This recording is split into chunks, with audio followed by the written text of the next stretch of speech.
Merhaba arkadaşlar, Evrensel Yasalar Oynatma Listesi'ne hoş geldiniz. Bireysel doğum sayınızda hayat amacı sayınızı hesapladıktan sonra hayat amacınızın içerisindeki size uygun olan evrensel yasaları buradan dinleyebilirsiniz. Evrensel yasalar bize doğanın düzenini, neden-sonuç ilişkisini, aksiyon ve reaksiyon arasındaki bağlantıyı gösterir. Kendi kader yolunuzda ve hayat amacınızda önemli olan spiritüel yasaları dinlemek ve hayatınıza uygulamak aslında hayatınız için bir kaldıraç görevi görür. Bu yasaları yani kendiniz için özellikle hayat yolunuzda aşmanız gereken sınavları kolayca atlatabilmenizi sağlayacak evrensel yasaları hayatınıza uygulamak hayatınızda geceyle gündüz kadar büyük bir değişiklik yapabilir. Öncelikle belirtmek isterim ki spiritüel yasalar doğru yanlış kötü kavramı içermez. Spiritüel yasalar herhangi bir ahlaki toplum kurallarını içermez. Bunu size şöyle anlatabilirim. Ben eğer bir dağa tırmanmak istiyorsam, yer çekimi kanunundan haberim yoksa, hiçbir önlem almıyorsam, bu beni kötü bir insan yapmaz, sadece aptal, cahil ya da ölü biri yapar. Bunu böyle değerlendirmenizi istiyorum. Spiritüel yasalara uymadığınızda, kötü spiritüel yasalara uyduğunuzda mükemmel, kusursuz bir insan olacaksınız anlamına gelmiyor. Ama hayatın akışında hayatla anlaşmayı, doğanın kanunlarıyla anlaşmayı öğreneceksiniz. Bunu garanti edebilirim. Spiritüel yasalar hayatınızı kolaylaştırmak için var. Ben hayat amacı sayıları içerisinde yer alan 17 spiritüel yasayı tek tek sizlere anlatacağım. Evet, ikinci yasamıza geldik. İkinci yasamız seçimler yasası. Şimdi hayat en temel basit anlamıyla seçimdir. Seçimler daralma, genişleme ya da pozitif ve negatif olarak etki eder hayatımıza. Günlük hayatımızda yaptığımız en temel şeyler bile birer seçim içerir. O sabah yataktan kalkacak mıyız? İşe gidecek miyiz? İlişkimize devam edecek miyiz? Kahvaltıda ne yiyeceğiz? Aslında bunların hepsi zincirleme. Yani eylemler hakkında yaptığınız her şey bir seçim içerir. Şimdi tabii ki koşullar ve şartlar sizin seçim gücünüzü etkileyebilir. Ama seçme gücümüz her zaman vardır. Burada şundan bahsetmiyorum. İşte zenginseniz Avrupa'da kahvaltı etmeyi ya da evinizde kahvaltı etmeyi seçebilirsiniz. Maddi durumunuz yetersizse kahvaltı yapıp yapmamayı seçebilirsiniz ya da yapacağınız ucuz ürünler arasında hangisini yiyeceğinizi seçebilirsiniz. Ama yine de dediğim gibi koşulların seçim gücünüzü etkilediğini biliyorum. İşte bedensel bir engelliniz varsa bir daha da tırmanışı yapmayı seçemeyeceğiniz aşikardır. Burada önemli olan özellikle odaklanmak istediğim şey koşullara vereceğiniz tepkileri seçebilmek. Bu sizde bulunan sınırsız bir güçtür. Ama çoğumuz işte seçimleri bizim yerimize ailemizin, koşulların ya da hatta yaratıcının yaptığını düşünürüz. Patronunuz mesaiye kalmanız gerektiğini söylüyorsa ve sizin için o iş çok önemliyse, ay sonunda alacağınız para çok önemliyse bir seçiminiz yokmuş gibi hissedebilirsiniz. Ama aslında orada şöyle bir durum var. Koşulları doğru değerlendirip bilinçli olarak seçim yapmak. Çoğumuz kısa vadede hep haz duygusuna yönelik seçimler yaparız. Eğer uzun vadede bize mutlak başarı ya da mutlak para, güç ya da mutluluk getireceğine inanmıyorsak uzun vadeli acı verici sonuçları seçmeyiz. Genelde daha haz odaklı olan ya da bizi günlük olarak iyi hissettirecek seçimleri yaparız. Burada seçim için en önemli şey berrak bir zihin. Bir önceki videoda da bahsetmiştim. Duygusal yükü olmayan anıya bilgelik denir. Eğer siz seçimlerinizi geçmişten getirdiğiniz yargılarla, korkularla veya endişelerle yapıyorsanız şu anda berrak bir zihinle doğru seçim yapmıyorsunuz demektir. Seçimler yasasında bu seçmenin gücünü eline almanız aslında. Mevcut durumu doğru değerlendirmek, koşullara en uygun seçimi yapmak ya da koşullar karşısında nasıl biri olacağınızı, kim olacağınızı seçmekten bahsediyoruz aslında. Herhangi bir zorlu koşul yaşadığınızda ya da iyi koşul da olabilir, fark etmez. Sevilen bir insan olduğunuzda işte sevilmenin hakkını veren, siz de sevmeye çalışan kibar biri mi olmaya çalışıyorsunuz, olmayı seçiyorsunuz? Yoksa çok sevildiğinizde şımarıp sizi seven insana eziyet eden biri mi olmayı seçiyorsunuz? Tamamen her durumda ve koşulda koşullara vereceğiniz tepkiyle aslında siz kim olacağınızı seçiyorsunuz. Dediğim gibi videonun temeli aslında sizi berrak bir zihinle doğru seçimler yapmaya yönlendirmek. Bu ne demek? Bilinçaltımızdan gelen sezgileri dikkate almalıyız. Çünkü bilinçaltımız maalesef iyi, kötü ya da doğru yanlış kavramlarına dikkate almadığı için ya da onun doğru ya da yanlış kavramları bizimkiyle uygun olmadığı için bazen bize günlük hayatımızda sorun çıkaran ama aslında uzun vadede bize fayda sağlayacak seçimler yapıyor olabilir. Örneğin sizin güven probleminiz varsa bu problemi aşmanız için size yine güvensizlik yaratacak kişileri çekiyor olabilir. Bunu bazıları kendi gerçekleştiren kehanet şeklinde algılıyor. İşte ya da sizin parasızlık kaygınız varsa bu kaygıyı yenebilmeniz için sizi sık sık parasız kalacağınız, zor durumda kalacağınız durumlara sokabilir bilinçaltınız. Bilinçaltınız sizin kötülüğünüzü istediği için bunu yapmıyor. Bazıları der ki yani bu konuda aslında iki bakış açısı var ve bence ikisi de doğru ve aslında sonuç olarak ikisi de aynı yere gidiyor. Bir tanesi der ki bilinçaltınız mevcut koşullarda Bilinçaltı tanıdığı koşullara sizi çeker. Çünkü orada kendini rahat ve güvende hisseder. Yani sizin bilinçaltı kayıtlarınız genelde parasızlık ya da güvensizlik üzerindeyse siz parasızlık ve güvensizlik bildiğiniz alan olduğu için bilinçaltı sizi korumak için bu alanı çeker. Bu doğru. Evrensel yasalarsa size şöyle yapar. Yine o da bilinçaltı seçimlerinize uygun davranır. Yani bilinçaltının eski kayıtlarına uygun davranır. Size parasızlık sorunlarını ve güven sorunlarını getirir. Ama bunun amacı bunları artık aşmanız. Hayat amacı videosunda da söylemiştim, hayat amaçları videosunda da söylemiştim. Hayat amacından kaçmak, onu suistimal etmek değil yapmanız gereken şey. Onun size getirdiği sorunları aşmak ve en yüksek tekamüle ulaşmak. Sizin hayat amacı sayınız özgürlükse konunuz özgürlüğü suistimal etmek değil. Ben özgürüm deyip istediğinizi istediğiniz zaman yapmak değil. Disiplin ve deneyim yolu derinliğiyle özgürlük elde etmek. Aynı şekilde evrensel yasalar için de durum böyle. Bir seçim gücünüz var. Evrensel yasalar size bu seçme gücünü veriyor. Seçim yasasına uygun davranmanızı istiyor.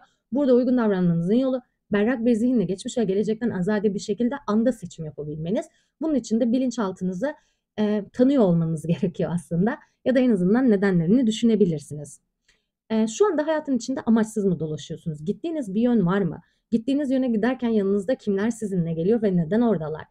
Sizin oraya gitmenizi sağlayacak insanlar mı? Bunun farkına varmanız gerekiyor. Tüm bunları düşündüğümüzde bu koşulları veya kişileri kendimizin seçtiğini aslında anlayabiliriz. Bunu anladığımızda da yeniden seçim yapmakla ilgili içimizdeki o güce yaklaşabiliriz aslında. Önemli olan seçimlerimizle ilgili sorumluluklarımızı almak. Bu dünyadaki herkes hayat enerjisine, yani yaratıcı enerjiye ve ifade yeteneğine sahip. Bunu pozitifte ya da negatifte kullanmaksa birer seçim. Buraya kadar tamamsak yaratıcı seçim ve ifade seçimini tek tek ayrı ayrı inceleyelim. Şimdi şu ana kadar olan kısımda yaratıcı enerjinin bir şekilde hayata geçtiğini ve bunu pozitifte mi negatifte mi akacağınızı sizin seçtiğiniz hakkında konuştuk. Bunu özellikle biraz laf kalabalığı yaptım. Farklı farklı örneklerle anlattım ki bunu anlayın. Seçme gücünüz olduğunu fark ettiğiniz anda işler değişiyor çünkü. O yüzden şuna takılmayın sakın. Ben geçmişte yaratıcı enerjimi işte önünü tıkıyordum ya da ben geçmişte yaratıcı enerjimi yıkıcı şekillerde kullandım, negatifte kullandım. Bunlara takılmayın, bunlar için moralinizi bozmayın. Seçme gücünüz olduğunu fark ettiğiniz anda işler değişir. Çünkü her an yeni seçim yapabilirsiniz demek bu. O yüzden önemli olan bugüne kadar yaratıcı enerjinizi bir şekilde pozitifte ya da negatifte kullandığınızı fark etmeniz ve kabul etmeniz. Şimdi bu yaratıcı enerjiyi nasıl harekete geçireceğiz? Bunun hakkında konuşalım. Önce size birkaç soru vereceğim. Bu sorular üzerine düşünmenizi istiyorum. Sonra da bazı talimatlar vereceğim. Bunları yapmanızı istiyorum. Yaratıcı enerjiyi pozitifte aktive etmek için, yani seçim gücünüzü yüksek halinizde kullanmanız için yapmanız gereken ufak tefek talimatlardan bahsedeceğiz. Şimdi öncelikle şunu düşünmenizi istiyorum. Şu anda hayatınızda tezahür eden bir yaratıcı enerji var mı ya da nasıl tezahür ettiriyorsunuz? Bu çocuk bakmak olabilir, birilerinin sorunlarını çözmek olabilir ya da gerçekten yaratıcılık içeren bir iş olabilir. Fark etmez. Şu anda yaratıcı enerjiyi kullandığınız herhangi bir alan var mı? Bunu bir kontrol edin. Onun dışında eğer yoksa ve bir tıkanıklık durumundaysanız bunu boşaltmak için hangi yolları seçiyorsunuz? Sigara, alkol, uyuşturucu, seks, herhangi bir bağımlılık sorununuz var mı? Çok konuşmak da aslında yaratıcı enerjinin daha negatif yönde tezahürü şeklinde gerçekleşir. Ama unutmayın, bu söylediklerimi lütfen unutmayın. Ahlaki kavramlarla alakalı değil, doğru ya da yanlış değil. Hepsi yaratıcı enerjinin bir ifade biçimi. Sadece bazıları daha az yararlı, daha az yapıcı, yani bazıları daha fazla yapıcıyken bazıları daha az yapıcı. O yüzden hayatınızda şu anda tıkanık bir enerji var mı? Bunu boşaltmak için yapabileceğiniz daha yapıcı yollar neler? Bunları düşünmenizi istiyorum. Bu soruları cevaplamanızı istiyorum. Bugün hayatınızın yönünü değiştirmek isteseydiniz, yani yaratıcı enerjiyi en pozitifte, en tapta aktive edecek olsaydınız neler yapardınız? Bunu biliyorum. Eğer şu an siz bir muhasebeciyseniz bir anda gidip ressam olmak, müzisyen olmak gibi büyük hayaller peşinde koşuyor olmak size zor gelebilir. Ama eğer siz bir rakamıysanız yaratıcılık zaten sizin içinizde var. Seçimler yasasını kullanırken şuna bakmanız gerekiyor. Ben şu anda durumlara ve koşullara pozitifte yapıcı tepkiler mi veriyorum, yıkıcı tepkiler mi veriyorum? Aslında bunu çözmeniz gerekiyor. Yaratıcı enerjiyi boşaltmak için düzenli egzersiz yapabilirsiniz. Bilirsiniz işte çoğu insan bağımlılıklarını bırakmaya çalıştığı zaman spora dadanır ya da tam tersi spor yapmaya başladığında daha sağlıklı yaşamayı seçtiği için bağımlılıklarından uzaklaştığını düşünür. Ama aslında olan orada şudur. Egzersiz yaratıcı enerjiyi boşaltmanın bir yoludur. Ve içeride kalmayan yaratıcı enerji bağımlılıkları olan düşkünlüğü azaltır. Eğer böyle ufak tefek bağımlılık sorunlarınız varsa disiplinli bir şekilde bir egzersiz programı uygulayın. Bunun dışında özellikle baskı anlarında yaratıcı enerjiyle ne yaptığınızı kontrol edin.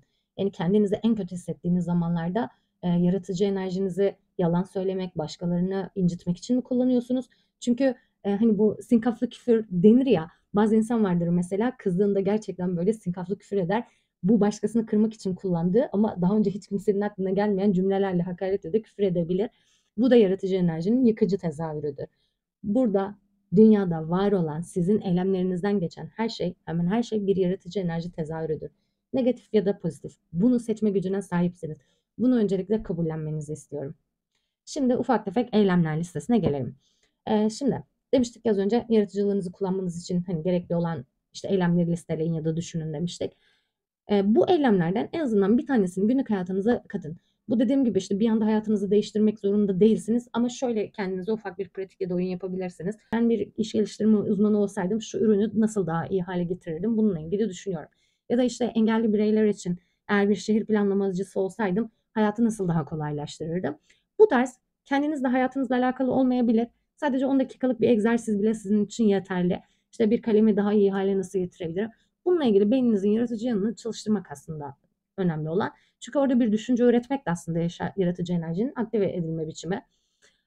Bunun dışında işte bir şey yazmayı deneyebilirsiniz. Böyle günlük hayatınızı çok etkilemeyen, bir anda koşullarınızı değiştirmeyen ama günlük 5-10 dakikalık pratiklerle hayatınıza katabileceğiniz yaratıcı enerji tezahür yöntemlerini mutlaka bulun ve hayatınıza ekleyin. İnanın bana çok kısa sürede çok şey değişebilir hayatınızda. Yani bir anda o ani öfke nöbetlerinizin nereye gittiğini anlamayabilirsiniz. Günlük yazmak neden iyi gelir? İşte çoğu insan der ki duygularını o anda ifade ettiği için işte dışarıya hayır. İçeride birikmiş enerji bir şekilde boşalıyor ve yaratıcı yollarla boşalıyor. Bu da daha pozitifte, daha sakin ve daha dingin, daha berrak bir zihinle hareket etmenizi sağlıyor. Bu kısmı geçtik. İfade seçimine gelelim. İfade seçimi de aslında özü diğer yaratıcı seçimle aynı. İfadeyi pozitifte ya da negatifte tutmak, yapıcı ya da yıkıcı tutmak sizin seçiminizde. Burada işte şarkı da yazabilirsin yaratıcı yeteneğinle ya da birilerine hakaret etmek için negatifte de kullanabilirsiniz. Konunun özü aynı. Aradaki tek fark şu. Hem duygularını dürüstçe ifade edeceksin hem de bunu pozitif şekilde yani yapıcı şekilde ifade edeceksin.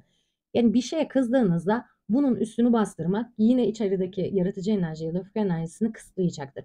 Kızgınsanız kızgın olduğunuzu dile getirin. Ama bunu o beni deli ediyor. İşte buna sinir oluyorum. Bu benim için çok kötü. Onu görmeye bile dayanamıyorum gibi yıkıcı cümleler yerine şu anda negatif hissediyorum. Şu anda öfkeli hissediyorum. Şu anda bıt bıt bıt hissediyorum gibi daha yapıcı bir ifade biçimiyle ifade etmeniz gerekiyor.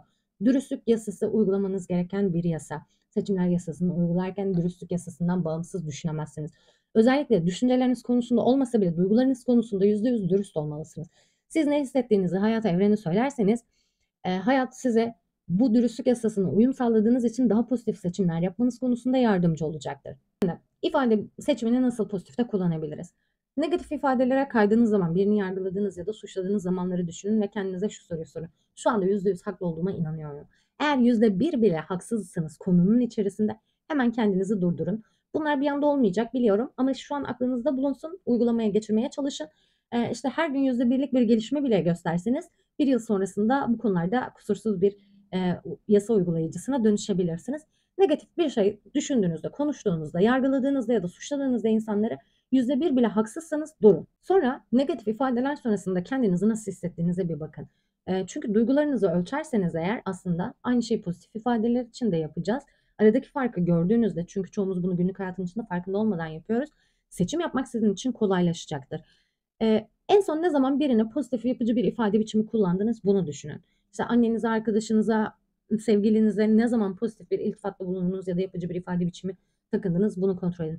Eğer 2 saatten daha uzun bir süreyse tamam başlangıç için o kişiyi arayıp ya da birilerini arayıp pozitif bir ifade sunmak sizin için zor olabilir. Ama düşündüğünüz şeyi ki düşünün bunu eğer 2 saatten fazla olduğunu fark ettiğiniz her an durun düşünün. Biri hakkında pozitif yapıcı bir ifade verecek olsaydım bu ne olurdu deyip kendinize sorun. O ifadeyi o kişiye arayıp söylemeseniz bile kendi içinizde tekrar edin. En az birkaç kere, 2-3 kere tekrar edin.